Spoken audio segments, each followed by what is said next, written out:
Hello and welcome to GameBabble. I'm your host, Jell. Yes, that's right, we're finally back. And what's the topic of the day? Golden Axe. Golden Axe is considered an absolute arcade classic. It's remembered by almost every serious gamer. It perfectly combined every barbarian thing you could think of into one uber game. It was as much Conan as it was He-Man, as it was Thundar. It was a great combination of every barbarian thing ever put together into a wonderful beat-em-up set in an interesting fantasy land, and it's fondly remembered by a lot of people. And it actually spawned quite a few sequels. However, you see, the Golden Axe series seems to be kind of cursed. No matter what happens, no matter what people do, every time a new Golden Axe comes out, it's never as good as the original. Even when they're actually really good, like the kind of obscure Golden Axe 3, that thing's fucking fantastic. It's actually got special moves, a lot more attack options, it's more characters, branching paths. Golden Axe 3 was fantastic, and yet there's still people out there who will say, Golden Axe 3 wasn't that good. To say nothing of Golden Axe 2, which was exactly like Golden Axe 1, only they didn't have the gnomes that you kick around, and instead they had mages you kicked around. And it was like, well, we ain't having any of that. Golden Axe 2 is complete crap. So, yeah, you'd think that after that many entries, people would stop trying to make Golden Axe games. It's just not worth it. And Sega actually came to that conclusion. However, it's clear that there are still people out there who want a Golden Axe. Almost every generation brings us tons of people saying, when are we going to get a new Golden Axe? We totally fucking need a new Golden Axe these days. As such, a developer called Secret Level got the rights to make a new Golden Axe title, called Golden Axe Beast Rider. And right off the bat, I was concerned.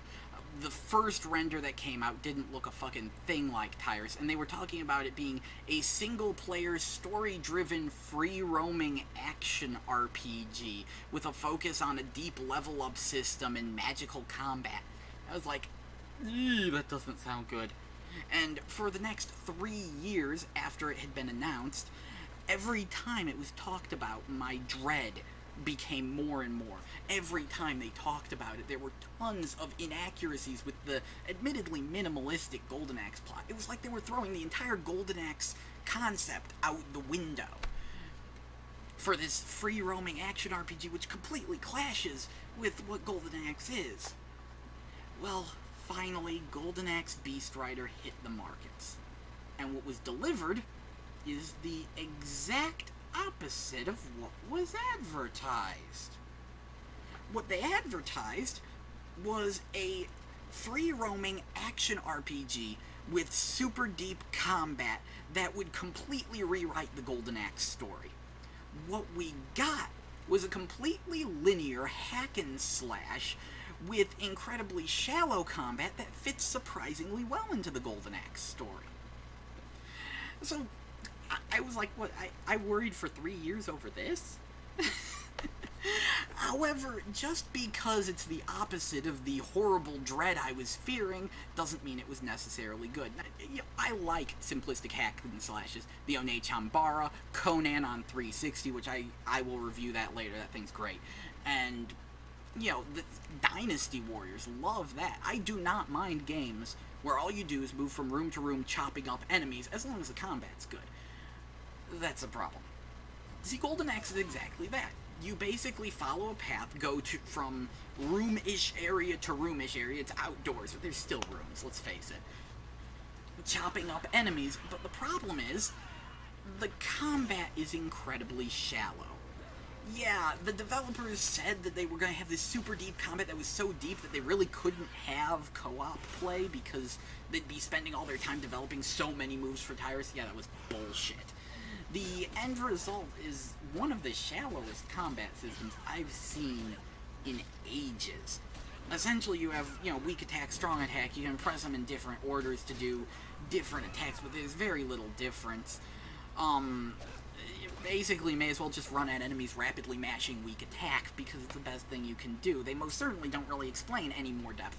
I later found out, after many hours of play, something that they never told me. If you time your attacks just right, they'll become stronger flaming attacks. But that doesn't really add much depth, and Nechan Bar did that a lot better with its cool combination system.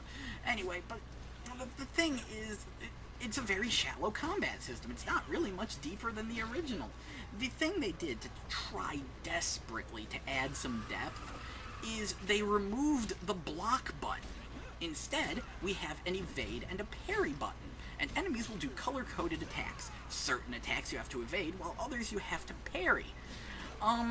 Yeah, that's a cheap way to attempt to add depth, though, and it really doesn't add any depth. It's just making blocking harder, which, you know, I kind of like the fact that you have to stay alert and you have to actively block, but this doesn't really fix anything, and in fact, it becomes a bit of a burden because there's two different buttons you have to worry about, and it's hard to remember which one goes with the blue attack and which one goes with the orange attack again. I have to memorize that. It's not particularly intuitive there, and it's a complete mess. Every time I see a colored attack, it's like, which button? This one. Oh, that was the wrong button, apparently.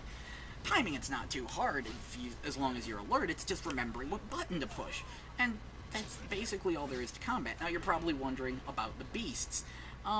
Yeah, even though it's called Beast Rider, the beasts play a surprisingly minor role. There's a couple of them, they show up. Enemies don't ride them that often, but you'll find actual beast generators when they're needed to get through a door and stuff. Anyway, you walk up to a beast, you hit the right trigger, now you're riding it. And this is where the controls sort of become a problem, because the beast controls are kind of sluggish. It makes sense because you're controlling a person riding a beast, and the beasts are all super powerful, so okay, fine, I can kind of see it. But still, it makes them really hard to use and really hard to keep alive. And when enemies get on beasts, it's just depressing because they're completely stupid. They hop on the beast and just do random shit. Outside of that, I gotta applaud it for at least some sense of accuracy. Like, when you kill enemies, they turn gray. They remember the world is called Uria. They remember the Axe Battler's real name is Tariq, which is a throwback to some of the 8-bit versions of Golden Axe. Really good job remembering things like that. But at the same time, it feels like it was kind of thrown in at the last minute. Like, the good example's the gnomes. There's actually health and mana regenerators, so while the gnomes are still there to beat up, they're almost completely pointless. They're obsolete. The only good thing about them is that they play the original Golden Axe music when they show up. Beautiful remixes, in fact. That brings me to another problem. The music, it's just tribal drum beats. There's nothing to it. The only time the music's ever good is when the gnomes are there, and that's pretty depressing. Outside of that, the graphics are alright, but I've most certainly seen better. Not much else to say. It's a really simplistic game with really simplistic combat, and there's a lot of things that do this better. In fact, you want to know what does this better? Crash Mind Over Mutant. I'm actually not kidding. It does the free roaming better. It does the beast riding better. It does the combat better. And it actually has 2-player co-op play.